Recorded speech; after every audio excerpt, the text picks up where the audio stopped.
स्वागत है दोस्तों। स्टडी फॉर यूपीएससी में हम लोग टॉपिक वाइज करंट अफेयर पढ़ रहे थे और उसमें प्लेसेज इन न्यूज की श्रृंखला चालू हुई थी, जिसमें आज हम लोग पढ़ेंगे मई 2025 का, जिसका पार्ट 1 है।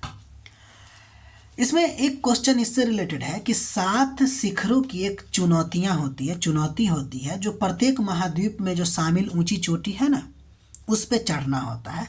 इस उपलब्धि को हासिल किए हैं हैदराबाद के किशोर विश्वनाथ कार्तिकेय पडाकांती ने इसको हासिल किया है और ये सबसे कम उम्र के भारतीय हो गए।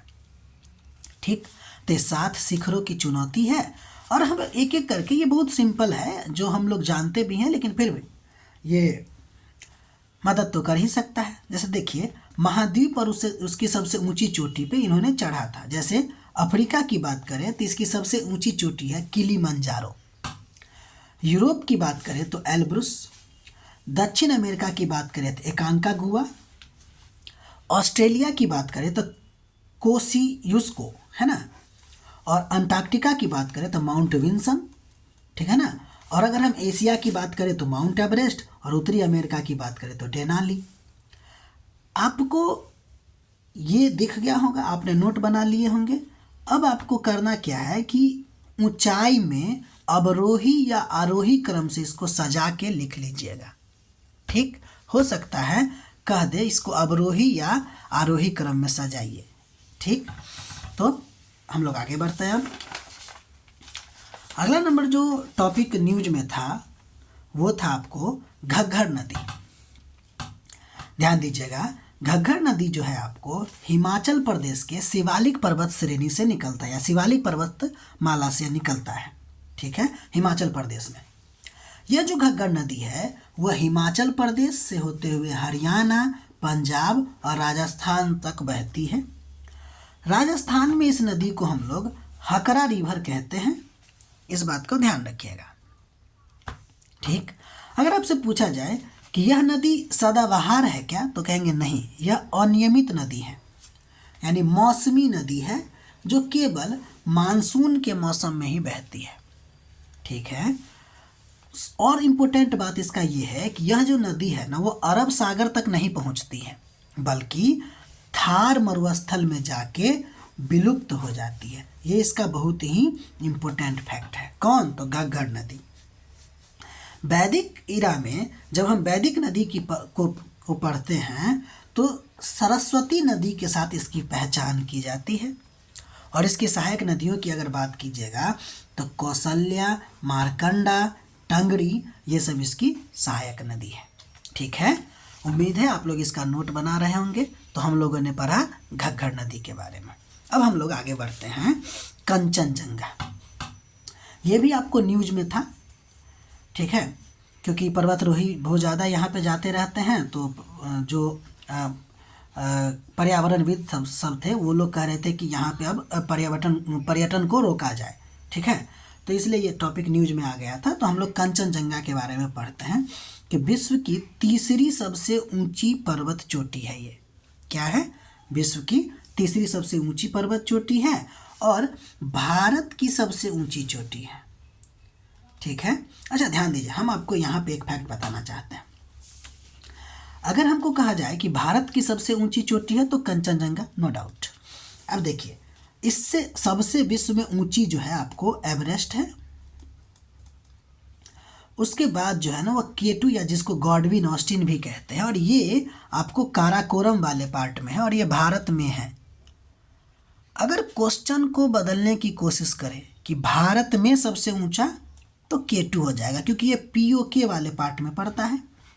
और अगर भारत की सबसे ऊंची कहेगा तो कंचनजंगा होगा। इस बात को भूलिएगा नहीं। अब आगे बढ़ते हैं। कंचनजंगा की बात करते हैं तो ये भारत के सिक्किम और नेपाल की सीमा के बीच स्थित है। इस पे सबसे पहली बार सफल चढ़ाई किया था 1955 में चार्ल्स इवांस ने। ठीक है, इसका एक हिमनद है जो फेमस है, उसका नाम है जेमू ग्लेशियर, जो सिक्किम का सबसे बड़ा ग्लेशियर है ये। ठीक है, तो ये तीसरा टॉपिक हुआ हम लोगों का कंचनजंगा। अब हम लोग आगे बढ़ते हैं। पूर्वी चीन सागर। अच्छा, ये चर्चा में क्यों था ये हम लिख दिए हैं चर्चा में इसलिए था कि चीन ने पूर्वी चीन सागर में जापान के एक द्वीप है जिसका नाम है सेनकक्कू है ना, द्वीप समूह के पास सैन्य अभ्यास किया था। तो यह आपको चर्चा में आ गई थी। ठीक, तो ये भी ध्यान दीजिएगा, सेनकक्कू द्वीप। तो पूर्वी चीन सागर के बारे में हम लोग देखते हैं।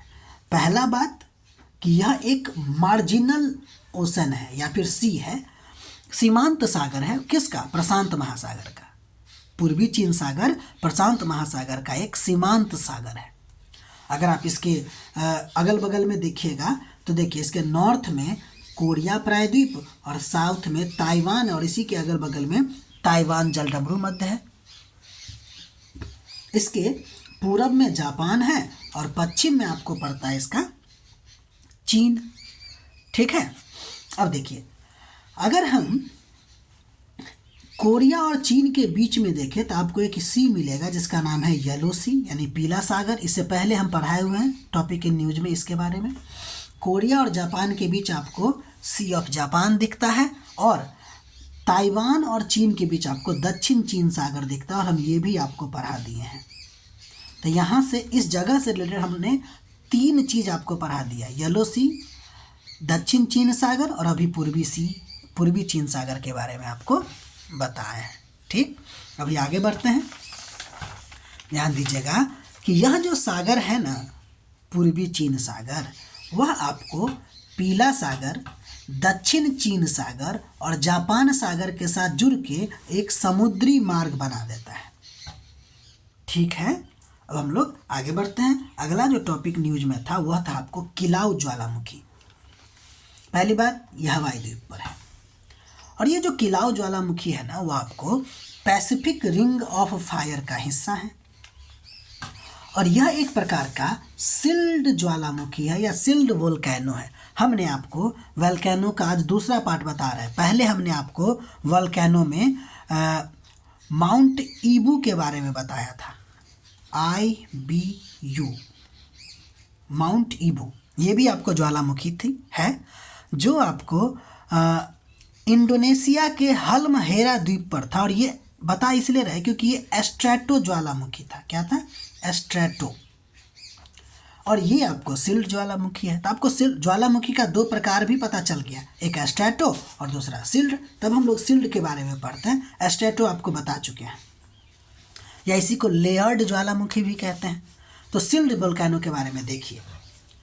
तो पहली बात, बेसाल्ट प्रवाह को छोड़कर, यह भी एक ज्वालामुखी का प्रकार है, तो बेसाल्ट प्रवाह को छोड़कर पृथ्वी पर पाए जाने वाले सभी ज्वालामुखी में से सबसे बड़ा ज्वालामुखी आपको सिल्ड ज्वालामुखी ही होता है। दूसरा, ये ज्वालामुखी मुख्यतः बेसाल्ट से निर्मित है जो तरल लावा के ठंडे होने से बनता है। ठीक, इसके बारे में दूसरा पॉइंट ध्यान देते रहिएगा। तीसरा पॉइंट देखिएगा सिल्ड ज्वालामुखी के बारे में कि यह लावा उद्गार के समय बहुत तरल होता है। ठीक है, इसका जो लावा होता है आपको बेसाल्ट निर्मित होता है। ठीक है, और ये उद्गार के समय बहुत तरल होता है, एकदम तरल टाइप से होता है। इसी कारण इसका ढाल नहीं बन पाता, ढाल उतना तीव्र नहीं होता क्योंकि बहुत तरल होता है ना, तो बहते हुए दूर तक निकल जाती है। चौथा इंपॉर्टेंट पॉइंट कि यदि किसी तरह का निकास नली से पानी भीतर चले जाए, निकास नली क्या होता है? जहाँ से लावा बाहर निकलती है, वो उसका क्या हो जाएगा? निकास नली हो जाएगा। तो निकास नली से अगर आपको क्या हो रहा है कि पानी अंदर चले जाए तो ये आपको विस्फोटक हो सकता है। नहीं तो ये इसकी विशेषता है कम विस्फोटक, यानी कि कम विस्फोटक होना। ठीक है, उम्मीद है आप लोग अच्छा से पढ़ाई कर रहे होंगे, अपना नोट बना रहे होंगे। ठीक है, अगर अभी तक आप लोगों ने 76-77 वीडियो देखा होगा तो आप लोग को लगा ही होगा कि हम लोग यहाँ पे क्या पढ़ रहे हैं। ठीक है, इसी तरह आप अपना नोट बनाते रहिए, पढ़ते रहिए, और अच्छा लगे तो लाइक भी कीजिए, सब्सक्राइब कीजिए, और मिलते हैं हम लोग फिर अगले वीडियो में।